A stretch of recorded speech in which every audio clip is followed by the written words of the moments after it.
السلام علیکم رحمۃ اللہ وبرکاتہ۔ دوستوں، ایک شخص نے پوچھا ہے کہ حضرت یہ بتائیے کہ کیا جنات انسانی عورت سے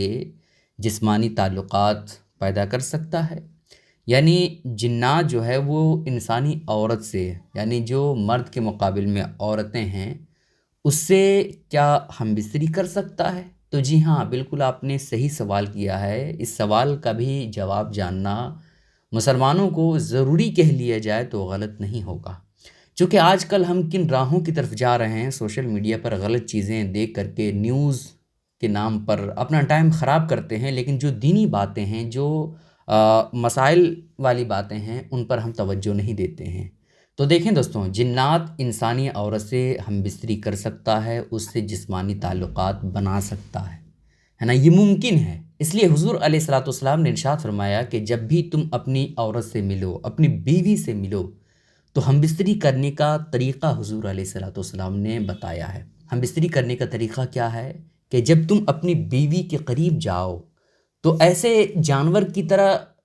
پورے کپڑے برہنہ مت کر دو، پورے کپڑے جسم سے اتار مت دو، اور اگر اتار کر کے ہم بستری کرنا چاہتے ہو اپنی بیوی سے تو ایسی کیفیت میں اوپر میں کوئی چادر رکھ لو، جانوروں کی طرح نہیں کہ جس طرح سے جانور ہے نا کوئی پردہ وغیرہ نہیں کرتے، اسی طریقے سے انسان ہم بستری کرے، یہ نہیں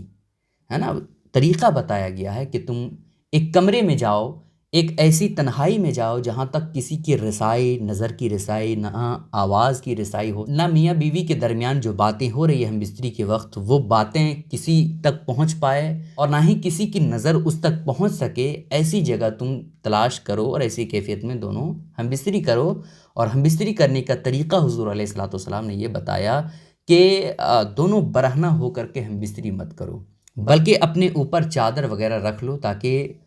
پردے کے ساتھ ہم بستری ہو۔ اور جب بھی تم بیوی کے قریب جاؤ ہم بستری کرنے کے لیے تو بسم اللہ الرحمن الرحیم پڑھ لیا کرو۔ بسم اللہ الرحمن الرحیم ایک ایسی چیز ہے کہ اگر تم پڑھ لوگے بیوی سے ہم بستری کرنے سے پہلے تو ایسی کیفیت میں جو جنات ہے وہ عورت سے جسمانی تعلقات نہیں بنا سکتا ہے، عورت کے قریب نہیں جا سکتا، کیونکہ شوہر اور بیوی جب دونوں ہم بستری کر رہے ہوتے ہیں تو ایسی کیفیت میں جنات کے درمیان ایک پردہ حائل ہو جاتا ہے بسم اللہ الرحمن الرحیم پڑھنے کی برکت سے۔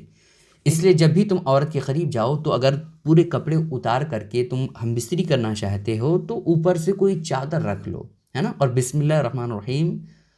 ہم بستری شروع کرنے سے پہلے پڑھ لیا کرو۔ یہ طریقہ حضور علیہ الصلوۃ والسلام نے بتایا۔ اور ایک اور دعا آتی ہے، اس دعا کو آپ یاد کر لیجئے انشاءاللہ تعالی، جب بھی آپ دونوں کے درمیان ہم بستری ہوگی انشاءاللہ تعالی بہت برکتیں ہوں گی، اس سے جو اولاد پیدا ہوں گی وہ نیک صالح اولاد ہوں گی، ٹھیک ہے۔ وہ دعا کون سی ہے وہ آپ سنیے۔ بسم اللہ الرحمن الرحیم، اللہم جنبنا الشیطان وجنب الشیطان ما رزقتنا،